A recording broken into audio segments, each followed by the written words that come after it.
जी बात कीजिए आमिर डोगर साहब। शुक्रिया स्पीकर साहब। देखें, जिस माहौल में इस असेंबली को चलाया जा रहा है, ये कठपुतलियों का तमाशा है। ये असेंबली तो नहीं है ना कि जो आपने अभी रूल्स पढ़े हैं, हमने भी पढ़े हैं। मुझे कोई एक मिसाल दे दें, यहाँ खुर्शीद शाह साहब, नवीद कमर साहब बैठे हैं जिनकी सारी ज़िंदगी पार्लियामेंट में गुजरी हो, कि किसी मेंबर को आपने गैर हाजिरी की बुनियाद के ऊपर उसके खिलाफ आपने रेफरेंस फाइल की। कोई एक मिसाल इन 50 सालों में। और कोई एक मिसाल दे दें कि उमर अयूब अपोजिशन लीडर को आपने 10 साल की सजा दी हो इस जुर्म में कि वो इमरान खान का सिपाही है। ये जरताज जो खवातीन के हकूक़ की बात करती थी, बावकार अंदाज में उसने यहाँ से हमें लीड किया, पार्लियामेंट्री लीडर थी, उसको आपने 10 साल की सजा दे दी। उसका जुर्म यह था कि वह डेरा गाजी खान के कबायली इलाकों से इमरान खान के नजरिया के साथ जीत कर आई थी। अहमद चट्ठा साहब, हमारे जमशेद दस्ती साहब, ये राना फराज नून साहब। अब ये तस्वीरें देखें, लतीफ़ चतराली साहब। स्पीकर साहब, हमें बात करने का मौका दिया जाए। हम बात करना चाहते हैं कि जो हमारे साथ जुल्म हुआ है, बर्बरियत हुई है, जो नाइंसाफ़ी हुई है, और जो पूरे का पूरा अदालती निज़ाम जो है वो 26वीं तरमीम के बाद आपने जकड़ दिया। सर, इसका मतलब है आप अपोजिशन की भी नफ़ी चाहते हैं। अगर अपोजिशन को भी 1 बाय 1 करके आपने बाहर बिठाना है और बाहर फेंकना है और क्रश करना है, तो फिर ये कहाँ ऐवान रह गया? सर, ये जमहूरियत की नफ़ी है, ये अवाम के मैंडेट की नफ़ी है। मैं ये चाहता हूँ कि आप हमें प्रॉपरली बात करने का मौका दें और हम इस पर पुरजोर एहतजाज करना चाहते हैं। आप हमारे कस्टोडियन हैं। ये बदतरीन मिसालें आपके दौर में स्पीकर साहब हो रही हैं कि 10 MNAs इस पार्लियामेंट से उठाए गए, आज तक कोई फाइंडिंग उनके मुतल्लिक नहीं आई। प्रोडक्शन ऑर्डर हुए या नहीं हुए? सर, प्रोडक्शन ऑर्डर हुए। 4 साल में प्रोडक्शन ऑर्डर होते थे या नहीं होते थे? स्पीकर साहब, मैं नहीं चाहता कि आप इसमें फ्रीक बने।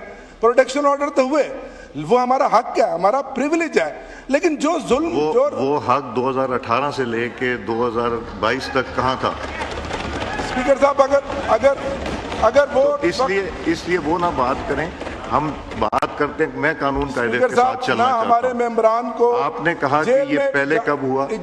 मोहम्मद मियां सोमरो साहब डिस्क्वालीफाई हुए हैं अभी रिसेंटली पिछली असेंबली में फॉर नॉट बीइंग एब्सेंट। ये जिम्मेदारी है। लोग लीव एप्लीकेशन क्यों देते हैं?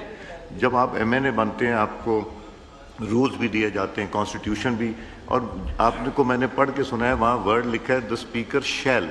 It's binding on the speaker to bring it to the notice of the house. Speaker साहब, उस पर हम कॉन्टेस्ट करेंगे। शेख वकास अकरम की एप्लीकेशंस कई दफ़ा आपके ऑफिस में आई हैं, क्योंकि ऑफिस और ये पूरा निज़ाम जकड़ा गया है। तो बाकियों की सिर्फ मकसद है पॉलिटिकल विक्टिमाइजेशन करना। हर सतह पर, हर स्टेज पर हमें ब्लॉक किया जा रहा है। तो सर, ये जमहूरियत है। अगर ये जमहूरियत है तो असेंबली को ताला लगा दे। सर, ये कुर्सियों का मजमुआ नहीं है, ये 25 करोड़ अवाम का नुमाइंदा हाउस है। हम 8 फरवरी को अवाम का वोट लेकर आए हैं। सर, हम मुंतखब होकर आए, हम तो फॉर्म 47 वाले नहीं है। अब तक 1.25 सालों में आपने 25 मेरे MNAs को सियासी बुनियादों पर इंतकाम का निशाना बनाकर घर भेज दिया। सर, ये उस अवाम के उस मैंडेट का मजाक है, मेरा मजाक नहीं है। वक्त तो गुजर जाएगा। आज इमरान खान डट कर खड़ा है इन तमाम ताकतों के खिलाफ, और उसका कसूर यही है ना कि वो झुका नहीं। आज वो झुक जाए तो इस कुर्सी पर आ जाएगा।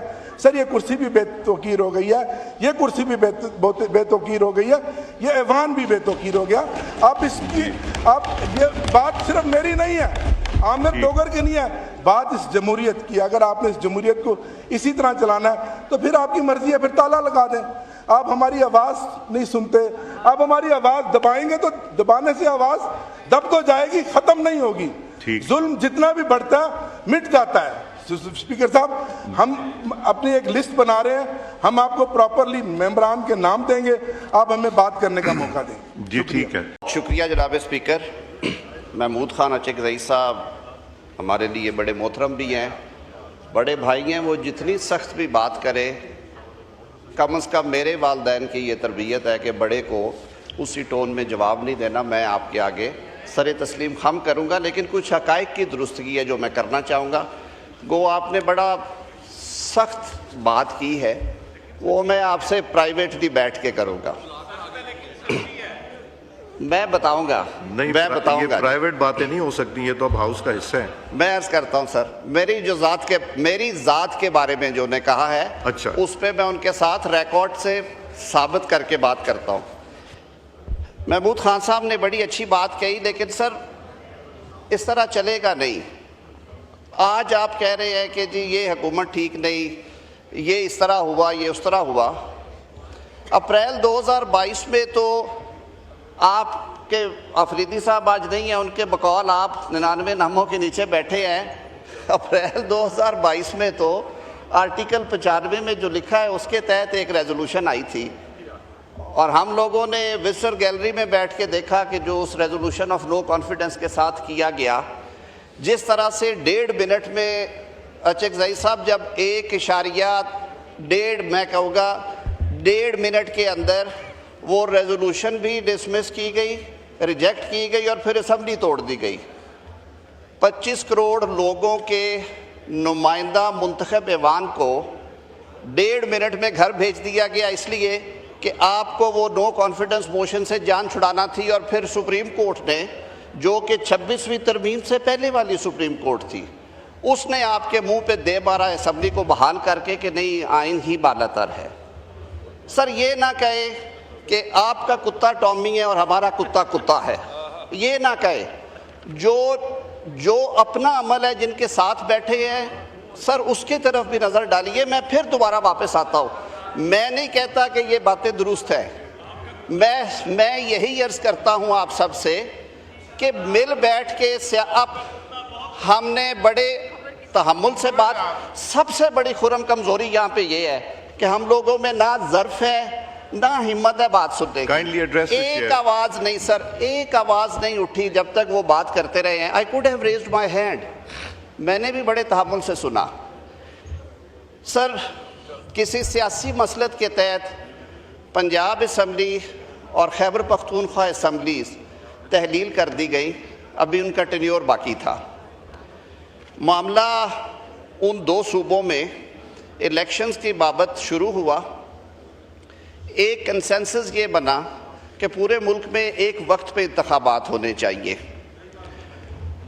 उस पे कोशिश करने के लिए उस वक्त के स्पीकर तशरीफ़ फरमा है राजा परवेज़ अशरफ साहब, उन्होंने भी एफ़र्ट की। वज़ीर आज़म पाकिस्तान और अपोजिशन के दोस्तों के साथ मिल के एक कमेटी तश्कील दी गई। 12 रुकनी वो कमेटी थी सर। पार्लियामेंट हाउस में ही उसकी सारी मीटिंग्स हुई। पेशरफ्त करते करते, ये मैं बात कर रहा हूँ सर 28 अप्रैल से लेके 3 मई सन 2023 की, ये तय हो गया। कुछ बिहाइंड द सीन पार्लेज हुए, शाह महमूद कुरैशी साहब उसके रुकन थे।